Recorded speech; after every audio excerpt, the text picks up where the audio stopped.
Bienvenue sur Top Invest, la chaîne des tops d'investissement. Ici, on parle essentiellement d'entreprises de qualité. Enfin, d'habitude, d'accord? Parce que certaines fois ici, j'ai pas le choix que de faire des analyses ici quantitatives parce que c'est une demande d'un abonné Top Premium. Comme celle-ci, c'est une compagnie ici qu'on appelle Coupang Inc.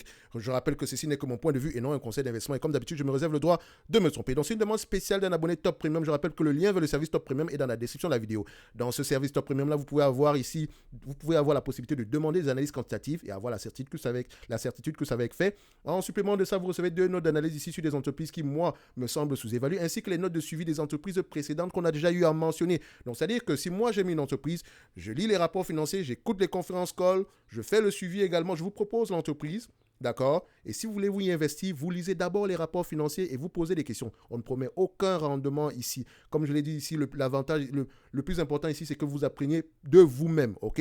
Donc, si je vous donne ma note d'analyse, c'est simple, vous allez voir qu'il a raconté ça. Je vais essayer de retrouver la même chose. Ou bien tu peux me dire, ok Thierry, où est-ce que tu as trouvé cette information-ci? On est là pour partager, d'accord? En supplément de ça ici, techniquement, présentement, vous avez une promotion sur les formations actuelles et à venir. Je rappelle toujours que le prix change tous les mois, d'accord? Plus on se rapproche de l'échéance, et quand je parle d'échéance ici, on a une formation en moyenne par mois ici, ok? Donc je rappelle que c'est le prix du service Top Premium, plus ça. Ok, ça fait à peu près 70% du discount ici, d'accord, pour ceux qui sont intéressés par les formations thématiques, parce que les entreprises, dépendamment des secteurs d'activité, s'analysent de différentes manières. Faites attention, il y a différentes questions à poser. Et je vous ai toujours dit une chose, quand on parle d'analyse fondamentale, on ne parle pas que de chiffres. Les chiffres sont importants pour faire un premier filtre ici, afin de vous intéresser uniquement à celles qui semblent avoir de très bons chiffres. Et maintenant, on va aller faire parler ces chiffres-là. Et pour faire parler les chiffres, il faut poser les bonnes questions.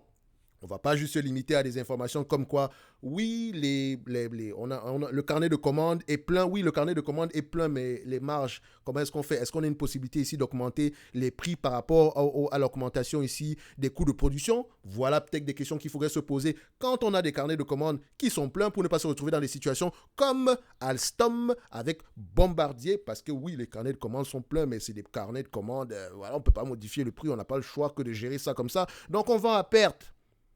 Est-ce que c'est un bon business? Non. Posez-vous les bonnes questions, vous aurez les bonnes réponses. Et si vous posez les mauvaises questions, vous aurez toujours les mauvaises réponses. Donc, essentiellement, ici, on essaie de poser les bonnes questions, on essaie de vous guider à peu près, voilà, comment est-ce que vous pouvez regarder, voilà, les entreprises ici dans le secteur bancaire, les entreprises ici dans le secteur de l'assurance, dans le secteur industriel, des matériaux, etc. Là, on parle de coupons, consommation discrétionnaire.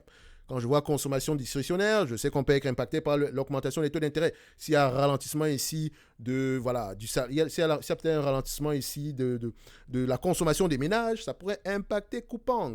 Et Coupang lui-même, qu'est-ce que cette entreprise fait réellement? On va aller très, très rapidement ici pour garder tout ça en dessous de 10 minutes.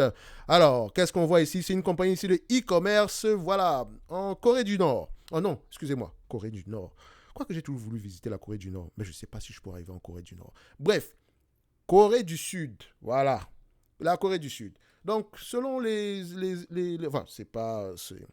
selon les informations, je ne connais pas cette compagnie-là, mais elle se rapproche plus d'un Amazon ici, style e-commerce. Ok, donc elle était très populaire, enfin pas qu'elle était très populaire, elle est toujours très populaire, tantôt ici, dans la sphère ici, parmi les investisseurs ici, les particuliers généralement, tout simplement parce que ça reste une compagnie de croissance. Ok, moi je préfère Amazon, je vous dis déjà directement, même au prix actuel, je préfère Amazon matin, midi et soir. Tout simplement parce que cette compagnie-là est entrée de fortifier ses avantages concurrentiels. Donc présentement, les marges actuelles ne représentent même pas la véritable rentabilité du business. Mais ne me croyez pas, allez creuser vous-même. OK? Revenons ici. Maintenant, qu'est-ce qu'on constate sur cette compagnie ici? Voilà, on va voir que c'est une compagnie ici dans le secteur du e-commerce, etc. Blablabla. Maintenant, quand on parle de e-commerce ici, vérifiez, est-ce qu'elle est verticalement intégrée dans le sens où... non, qu'est-ce qu'elle fait précisément? Est-ce qu'elle a des stocks? Ok, ou bien c'est juste un middleman dans le sens où elle met juste en relation ceux qui ont besoin et ceux qui veulent acheter quelque chose et ceux qui ont besoin de vendre quelque chose. Vous voyez ce que je veux dire? Donc, ça veut dire qu'on fait un peu comme du Amazon ici, third party reseller. Donc, ça veut dire que vous envoyez vos stocks ici dans nos entrepôts, etc. Et nous, on s'occupe ici de la revente. On vous facture peut-être une charge ici et on s'occupe ici de vous présenter, on se charge ici de vous présenter le maximum de volume possible. Quand je dis le maximum de volume possible, ici on est un peu comme une plateforme de e-commerce, vous n'avez pas besoin d'ouvrir une plateforme à vous également. Donc si quelqu'un recherche ici matelas, il pourra trouver des matelas de votre marque, etc. avec des commentaires, etc. Je n'ai jamais utilisé cette plateforme-là. Et en plus de cela, est-ce qu'elle livre elle-même ou bien elle fait appel ici à un sous-traitant comme FedEx, comme DHL? Il n'y a pas que DHL, ça je parle en général ici, mais en Asie également, ils ont leur propre compagnie de livraison à ce niveau-là.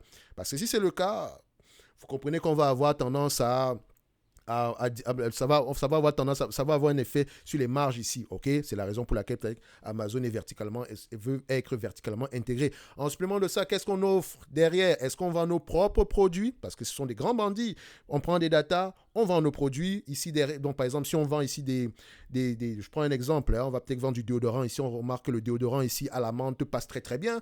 Au lieu de vendre le déodorant à la marque de la marque par exemple Dove, on va vendre un déodorant ici de la marque Coupang Plus. Vous voyez, donc c'est un déodorant de la compagnie elle-même. Ok, donc ce sont des choses à aller vérifier. Parce que si on vend des produits, vérifiez les stocks. Très important. Ok, après de ça, il faut aller vérifier si on n'a pas également un segment publicité dans le sens où, attention, Amazon est devenu aujourd'hui une grande plateforme ici de publicité. Donc, elle fait beaucoup d'argent avec la publicité, énormément. C'est pour ça que j'adore Amazon. Posez des questions au business, les amis. Intéressez-vous au business. Les chiffres ne sont pas beaux à voir, mais ces chiffres-là sont ne représentent pas la véritable rentabilité de la compagnie en date d'aujourd'hui. Si une compagnie, si elle décide aujourd'hui de mettre 10% de rentabilité, elle peut le faire. Mettons même 5%. Bref.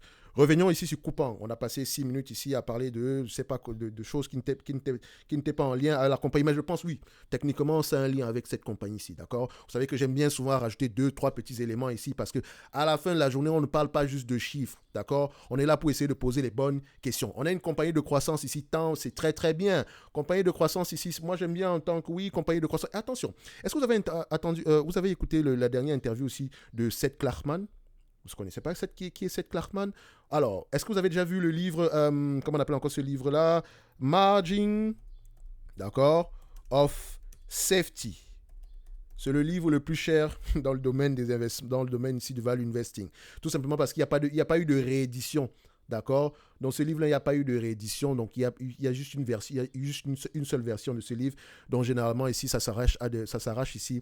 Enfin, ça coûte cher. D'accord? Ça coûte cher. La version papier coûte cher. OK? Donc, et c'est même très, très rare. Si vous allez sur Amazon, vous allez trouver ça à 3 000. Vous pouvez également trouver des copies PDF. OK? Seth Klarman a une particularité. En fait, c'est quelqu'un qui a une excellente performance à une période de 20 ans. Ici, je pense qu'on est à 17-18% par là. Et il a généré cette performance-là avec énormément de cash. Donc, il a généralement beaucoup de cash. De l'ordre de 20, je pense, une vingtaine de pourcents. Donc, c'est-à-dire que quand lui, il fait 10% de rendement, en fait, il fait 10% de rendement ici en utilisant uniquement 80% de son portefeuille. Et il a également une particularité, c'est quelqu'un qui recherche avant tout la qualité dans les actifs, que ce soit dans les actifs, que ce soit dans le business model. OK? Comme dernièrement, ici, vous avez vu quand vous avez entendu parler de SVB Financial. Dernièrement, j'ai vu qu'il était en train d'arranger un deal ici pour acheter SVB Securities. D'accord? Qui est une branche de SVB Financial. Tout le monde pense que quand SVB fait faillite ici, il y a des branches qui restent importantes également ici. OK? Donc, lui, les achète ici à prix cassé. Donc, c'est généralement comme ça. Donc, c'est vraiment un deep value investor. Mais il dit toujours une chose. Croissance et valeur doivent aller dans le même sens. Valeur sans croissance, value trap. Croissance sans valeur, value trap. OK? Les deux vont dans le même sens. Donc, pour lui, il ne fait pas de différence entre la valeur et la croissance. Quand j'ai entendu ça, je me suis dit, mais je ne suis pas fou. C'est la même chose que je pense depuis des années. Pour moi, la valeur n'est pas qu'un synonyme. La valeur, c'est un condensé de chiffres et de qualité. Et quand vous parlez de qualité derrière, forcément, vous allez parler de croissance. Aucune entreprise qualitative ici n'a pas forcément une croissance minimum au niveau de l'inflation. Si vous avez une compagnie ici qui n'a pas de croissance au moins au niveau de l'inflation, c'est-à-dire qu'elle ne peut même pas augmenter ses prix. D'accord? Faites très attention. Et à un moment donné, il aura besoin d'augmenter ses prix. Encore une fois, Thierry, tu as trop parlé, ça fait 9 minutes, on n'a pas encore parlé de Coupang. Revenons donc sur Coupang. Alors, Coupang, qu'est-ce que tu dis ici aujourd'hui? Je regarde à peu près la croissance des revenus. Moi, je ne suis pas influencé par la croissance des revenus. Je m'en fous. Croissance des revenus, c'est bien. Je n'ai pas dit que ce n'est pas important, hein, mais c'est une combinaison de beaucoup de choses. C'est une combinaison ici de plusieurs éléments. Il doit avoir une combinaison de plusieurs éléments ici pour que ce soit intéressant. OK? Croissance et des revenus. Très, très bien. On regarde maintenant la marge brute. Est-ce qu'on a une marge brute au moins qui est stable ou croissante? Croissance et des marges brutes. Là, ça commence à m'intéresser un tout petit peu. Maintenant, la marge brute augmente. Est-ce que les marges EBITDA sont au moins positives pour qu'on puisse au moins espérer qu'on s'autofinance au minimum? C'est maintenant que ça commence à être intéressant. Dans le sens où depuis que enfin, entre 2000, elle est nouvellement cotée, hein, c'est pas qu'elle existe depuis 2021, mais elle est nouvellement cotée, donc ça dit que c'est peut-être une vieille entité ici, donc, mais elle est rentable, enfin, du point de vue bénéfice, du point de vue EBITDA ici, elle est à peu près bénéficiaire ici, elle est positive, la rentabilité est positive ici depuis à peu près mars 2023, et ça pourrait changer. Ça, c'est juste l'EBITDA. Et l'EBITDA ici ne veut pas dire qu'on a eu du cash en main. Mais regardons les net income présentement parce que l'EBITDA on peut avoir des EBITDA positifs pour plusieurs raisons. OK? Donc ici, on a des net income positifs. Parfait. On va aller vérifier si est-ce que les free cash flow sont positifs. Également, sont positifs. Parfait. Donc, ça veut dire qu'elles s'auto-financent. Dans ces free cash flow-là, vérifiez s'il n'y a pas de stock-based compensation. Si l'entreprise ne rémunère pas ses employés ici avec des actions, c'est-à-dire qu'il y a une dilution. Et ça ne m'étonnerait pas qu'on ait émis énormément d'actions entre-temps. Non. Techniquement, non. Et c'est assez surprenant. Enfin, depuis mars 2022 ici, mais bon, entre-temps, beaucoup de choses pourraient changer. Donc, uniquement ici, je pense, par rapport à l'IPO, on a émis des actions ici, mais sinon, après ça, pas grand-chose. On n'a pas changé grand-chose ici. Si je le mets ici par trimestre, non, c'est ça que je vais mettre par trimestre. La partie en orange ici, on met ça trimestriellement. On voit plutôt qu'on a une stabilité. D'accord? On a vraiment une stabilité. OK. So, j'aime bien ce que je vois ici. Est-ce que j'aime au point d'investir? Je vous dirais déjà que moi, de mon côté, je reste sur les lignes de côté. Mais pour analyser cette compagnie-ci, déjà, si vous voulez l'analyser avec les PER, il faut connaître à peu près l'objectif de bénéfice net. Ou bien l'objectif de marge de free cash flow. Ou de marge de bénéfice net. Vous pouvez également l'analyser avec la valeur d'entreprise sur EBITDA. Mais il faut connaître l'objectif de marge et EBITDA ici. Le seul élément qu'on a de positif ici, c'est peut-être le revenu. On peut également l'analyser s'il y avait la valeur d'entreprise sur le revenu. OK? Donc, on constate d'abord ici que la dette nette en elle-même ici, est-ce que la dette augmente? Alors, on voit ici que ce n'est pas une entreprise qui gagne beaucoup d'argent, d'accord? Donc, il faut faire attention. Est-ce qu'on a une dette nette ici qui peut être gérée? On a du cash net, d'accord? Donc, on s'attend à ce que l'entreprise... Et le cash net ici ne fait qu'augmenter. C'est une bonne nouvelle, ok? Donc, on s'attend à ce que l'entreprise ici... ne reconnaissent pas de grosses difficultés au niveau de la dette dans le futur, surtout pour une entreprise de croissance. C'est une bonne chose. Maintenant, pour terminer ça rapidement, on va aller regarder le consensus des analystes et faites très très attention parce que ces gens-ci peuvent changer, ils peuvent faire volte-face du jour au lendemain. D'accord? Donc, si on l'analyse du point de vue bénéfice net, ok? Moi, j'aime bien utiliser les bénéfices nets. D'accord? Et qu'on extrapole un tout petit peu. On vous dit ici, c'est une compagnie de croissance, n'est-ce pas? Avant tout, regardez la taille du marché. On s'attend ici en 2025, très optimiste, à avoir à peu près 30 milliards ici en termes de chiffre d'affaires. En date d'aujourd'hui, on a à peu près combien? En décembre 2022, ici, on était à peu près à 20 milliards. C'est possible. OK? C'est possible. OK? So, maintenant, en termes de valeur, en termes d'EBITDA ici, on s'attend à peu près à des marges d'EBITDA aux alentours ici de 6% à cette période-là. Donc, nous sommes déjà en train de faire quoi? De la guesstimation. On est déjà en train de guestimer. Donc, ça dit qu'en achetant en date d'aujourd'hui, c'est par rapport aux bénéfices nets, c'est par rapport aux résultats futurs. Moi, j'aime bien acheter. Enfin, techniquement, il faut bien que j'explique ce que je dis ici aujourd'hui. Quand on dit par rapport aux résultats futurs, bien sûr que tout ce qu'on achète ici aujourd'hui, c'est par rapport aux résultats futurs. Mais parfois, il y a certaines entreprises qui ont déjà montré que généralement, en moyenne, elles peuvent générer, disons, $1 par action. Et quand on va me la vendre ici à $50, parce que les analystes pensent que d'ici 10 ans, d'ici 5 ans, elle aura à peu près un bénéfice net ici, disons ici de $2,50. Donc techniquement ici, en l'achetant à $50, je paye peut-être 50 fois les bénéfices, mais dans 5 ans, j'aurai $2,50 par action. À mon prix actuel, ça va représenter à peu près 20 fois les bénéfices. Donc, c'est-à-dire que mon PER aura tendance ici à diminuer si le prix, voilà, si le niveau de PER, à peu près, enfin, si le niveau de, comment on dit ça, si le PER ne fluctue plus et que plutôt le bénéfice net augmente. OK, donc, c'est bien, mais c'est risqué. Il suffit juste que la croissance ralentisse pour qu'on se retrouve dans une situation assez difficile. Faites très attention. Donc, ce qui veut dire ici qu'en date d'aujourd'hui, je prends tout ceci avec des pincettes et je préfère déjà rester sur les lignes de côté. Mais ça ne veut pas dire que vous n'allez pas aller lire les rapports financiers pour essayer de comprendre ce qui se passe dans cette compagnie-ci. Si on aimerait même l'analyser, c'est comme je l'ai dit, valeur d'entreprise sur le revenu, essayez de l'acheter généralement à une valeur d'entreprise sur le revenu aux alentours ici de 1. Et encore, questionnez à peu près les mêmes entités dans le même secteur d'activité. Est-ce que je pourrais la comparer à Amazon? C'est difficile à dire. Pourquoi pas? Ok, je pense que je peux aller regarder ici quel est à peu près qu'on met overview. On vous dit ici qu'on peut se comparer ici à Amazon. Encore que c'est pas une comparaison très très juste. Mais voilà, ça nous donne déjà à peu près une certaine exemple d'entreprise qui a déjà été éprouvée par le temps ici. On va se dire que techniquement, elle ne devrait pas s'échanger à des niveaux plus élevés qu'Amazon, techniquement, d'accord? Surtout qu'Amazon reste de meilleure qualité selon moi. Donc, quand on regarde ici la moyenne de la valeur d'entreprise sur le revenu, d'accord, sur la compagnie Amazon, c'est 2,5 fois les revenus. 2,5 fois les revenus. Après, si on enlève la dette nette, on trouve l'équité ici. Ou bien on ajoute le cash net, on trouve l'équité ici. OK? Sauf vous constatez ici que sur Coupang, en date d'aujourd'hui, nous avons à peu près un chiffre de combien? Coupang. Et je rappelle que Coupang n'a pas les mêmes marges brutes qu'Amazon. Coupang a des marges brutes ici à peu près de, voilà, je pense qu'on était de 22%. Amazon est à 44%. Coupang n'a pas encore augmenté en termes de marge brute. Il y a peut-être encore de la marge il y a peut-être encore une marge de croissance ici. OK, n'oubliez pas ça. Faites très attention. Donc, la comparaison que je suis en train de faire ici, techniquement, même, je devrais même prendre ça par rapport à la marge brute. Ah, même, c'est exactement ça que je vais faire. En fait, il y a un calcul ici qu'on appelle généralement la valeur d'entreprise sur la marge brute. C'est quelque chose ici qui n'est pas très répandu ici, mais j'aime bien que Koifin nous donne cette information-là. Donc, ici, gross margin. Donc, gross margin sur Enterprise Value, ça c'est le yield, mais j'aime bien trouver le gross margin ici sur Enterprise Value. Donnez-moi juste un instant. Gross margin sur Enterprise Value. Où est-ce qu'on va trouver cette information-là? On va le remettre ici.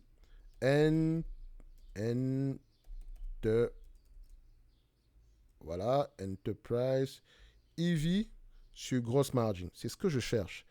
Mais est-ce qu'ils vont me donner cette information? Voilà, gross profit. Ils n'ont pas dit gross margin. On va le mettre comme ça. Donc, EV sur gross profit ici, ça donne à peu près, Amazon ici a tendance à s'échanger ici à une valeur d'entreprise sur les profits, sur les profits bruts ici de combien? D'à peu près 6, la moyenne ici c'est 9,2 fois les profits bruts. 9 points, enfin, sur les 10 dernières années, on est plutôt à 8,7 fois. Sur les 5 dernières années, on est plutôt à 9 fois. Donc, disons qu'on est à 9 fois. On va le dire comme ça, soyons gentils. Ça, c'est Amazon, n'est-ce pas? Et Amazon a les marges brutes plus élevées que ça. Donc, on va prendre ici la compagnie qu'on appelle Coupang. On prend à peu près la même information. Enterprise Value ici sur Gross Profit. Où est-ce que c'est? Où est-ce qu'on a ça? Enterprise Value ici. EV sur Gross Profit. Quelque part ici. OK. EV sur Gross Profit ici. Techniquement, si on veut aller à la même chose, on pourrait se dire que bon, elle pourrait s'échanger au même niveau de profit brut ici qu'Amazon, ok? Si on est très très gentil, ce qui pourrait, et encore une fois, ça en sous-entendant qu'elle arrive à avoir les mêmes marges qu'Amazon plus tard, ok? Donc on est déjà dans un domaine de guesstimation très très avancé, ok? Si c'est le cas, aujourd'hui, si c'est 9 fois les profits bruts ici, allons-y guestimer un tout petit peu. Donc prenons à peu près ce qui est les bénéfices nets les profits bruts attendus à peu près sur les prochains mois. D'accord? Ici, on met ça. Et voilà. Grosse profit. Donc, la médiane ici, c'est à peu près 4 milliards 700. OK. Donc, je prends 4 milliards 700. C'est ce qu'on a eu sur les 12 derniers mois. Hein. Attention. En 2023, si on s'attend à peu près à 5 milliards 900, 5 milliards 900, 20, etc. C'est une estimation. Fois 9 fois les revenus, enfin, 9 fois les profits bruts ici. Moins la dette nette, il n'y a pas de dette nette, il y a du cash net. On devrait même faire plus du cash net, plus le cash net ici. Or, je préfère même laisser le cash net de côté. On se rend compte, on retrouve à quelque chose autour de 53 milliards. Donc, on peut se dire ici que l'entreprise est extrêmement sous-évaluée. D'accord? Enfin, division 10 par 30. Ici, on va se dire qu'il y a une marge de croissance ici. 1,77 fois les revenus. 1,77 fois, enfin, 1,77%, enfin, 77% ici par rapport au prix actuel, pas 1,77. OK? Ça veut dire qu'ici, qu'il faut multiplier par 1,77 pour trouver à peu près quel est le chiffre qui représente ici 77% de croissance. Alors, si vous voulez mon avis, c'est très optimiste. Très, très, très optimiste. OK? Mais voilà, ça reste d'abord un premier élément. Maintenant, si on prend les marges nettes ici, disons qu'on s'attend à des marges nettes ici aux alentours de 1 milliard. OK? Disons qu'après 2025, elle va continuer à croire qu'elle peut s'échanger ici à 25 fois les bénéfices parce qu'elle est tellement exceptionnelle. Ça, c'est dans un environnement où les taux d'intérêt ne sont pas très, très élevés. Ça nous donne à peu près une trentaine de milliards. Ce qui nous ramène ici à dire que je préfère être prudent à dire ceci. Je ne sais pas jusqu'à quel prix, jusqu'à quel niveau Coupang va augmenter ses marges. Je ne connais pas le business model de Coupang. Je ne connais pas la qualité de dirigeant de Coupang. Je sais une chose, c'est que quand on commence à guestimer, il est facile de se laisser berner par les chiffres. OK, donc faites très, très attention. Prenez d'abord une entreprise qui a tendance à rapporter quelque chose au minimum qui est assez rentable, qui s'autofinance. Est-ce que c'est le cas? Elle s'autofinance à peine. OK? Donc, aujourd'hui, si vous choisissez d'aller sur Coupang, c'est un pari sur l'avenir. D'accord? Vous êtes en train de guestimer ici qu'elle va s'échanger généralement à un niveau de multiple équivalent à ce que Amazon, à ce qu'on pourrait avoir sur Amazon. D'accord? Ce qui ne sera peut-être pas totalement vrai. OK? Également, si vous guestimez par rapport aux marges attendues dans le futur, ici, on va se dire que les analyses, si s'attendent à des marges ici dans le futur, à peu près, on a des marges nettes ici aux alentours de combien? Aux alentours de 4% ici. C'est raisonnable. Ça, c'est possible. Mais si on se fie à ces marges nettes ici de 4%, on va se dire que l'entreprise serait correctement évaluée par rapport à ce qu'on attend en 2025. D'accord? Vous voyez que c'est un peu... Voilà quoi. C'est un peu... Il y a beaucoup de guesstimations à l'intérieur. OK? Donc, soyez prudents sur cette compagnie-ci. D'accord? Si vous choisissez d'y aller, n'allez pas avec une grosse partie de votre portefeuille. Évidemment, la croissance pourrait être bien plus élevée que ça dans le futur. OK? L'entreprise n'a pas encore atteint les marges actuelles ne représentent pas encore la véritable rentabilité de la compagnie. Il y a de fortes chances qu'elle atteigne au moins des marges de 4,17%. Si on lui donne les mêmes marges en date d'aujourd'hui, quel est le prix qu'on va avoir, par exemple, ici? Disons qu'on s'attend à peu près à du 23 milliards 680, 23 680 en termes de revenus, 4% de ce montant-là, enfin 4%, 25 fois les bénéfices, je prends 25 fois les bénéfices parce que je me dis que voilà, avec la croissance qu'elle a ici, elle peut s'échanger à 25 fois les bénéfices. Si on regarde juste ici, Amazon, c'est presque à peu près dans la même zone ici, enfin Amazon dans la même zone, presque à peu près la même tendance ici, donc on va se dire que l'entreprise serait à la limite par rapport à, si on prend 25 fois les bénéfices, on est légèrement surévalué. Mais voilà, c'est rien du tout pour une compagnie où il y a de la croissance. Mais comme je l'ai dit ici, si vous voulez y investir, lisez les rapports financiers, il faut que le business model vous parle, il faut que le management soit compétent, il faut que l'entreprise ait l'habitude de livrer la marchandise plus que ce qu'on attend généralement. Donc, si elle vous dit qu'on s'attend à 20% de croissance, qu'elle vous livre 25% de croissance. D'accord? Faites attention. Moi, personnellement, je reste sur les lignes de côté, coupant. Tant mieux pour vous, mais voilà, je préfère Amazon encore. Pas besoin de s'éparpiller ici. Je préfère déjà prendre quelque chose qui a déjà été éprouvé par le temps. Même si, voilà, d'aucuns pensent qu'on n'aura pas une croissance exceptionnelle sur Amazon, etc. Ce n'est pas un problème. Aujourd'hui, ça vaut déjà à peu près, je pense que ça vaut déjà bien plus que ça au prix actuel. Et je continue, et je préfère le dire parce que j'ai un biais positif sur Amazon parce que je suis actionnaire d'Amazon. Je préfère le mentionner ici aujourd'hui parce que c'est pour ça que je pourrais avoir tendance à être très positif sur du Amazon. Ça ne veut pas forcément dire également que ça ne veut pas forcément dire que j'aurais raison, mais comme je l'ai dit ici, si vous voulez qu'on parle d'Amazon, parlons d'Amazon du point de vue business, parce que les questions chiffres là, je peux faire dire aux chiffres tout et n'importe quoi, d'accord? Mais si vous voulez également, on peut parler du business ici et pourquoi est-ce que je pense que les marges seront plus élevées. On peut avoir 2-3 éléments ici. Je pense que j'ai déjà mentionné ça sur plusieurs vidéos par le passé ici. Dans tous les cas de figure, vous voyez que Amazon s'en va ici également vers du 4 à 5% par là. C'est totalement possible ici. OK? Et encore, on a une marge de croissance encore assez élevée. OK? Et vous voyez que si on prend les bénéfices nets ici ajustés, c'est un business qui peut aller aux alentours de 6 dollars l'action. Et c'est vrai qu'on a une certaine avance déjà à ce niveau-ci, mais moi je continue à penser qu'Amazon peut avoir des marges bien plus élevées que ça. Bien plus élevées que ça. Voilà, je cours le risque de me tromper ici. Ce n'est pas plus grave que ça, mais coupant Amazon coupant, je préfère Amazon. On va se donner rendez-vous sur la prochaine vidéo, les amis. D'ici là, n'oubliez pas, en lien dans la description de celle-ci, vous avez le service Top Premium. Et on se dit à bientôt. Coupant aujourd'hui, on va se dire que si... Il faut vraiment avoir il faut vraiment bien s'accrocher. Regardez la taille du marché, regardez à peu près l'objectif des marges du management. Posez-vous la question par rapport au management ici, est-ce qu'ils sont compétents? Est-ce qu'ils sont compétents?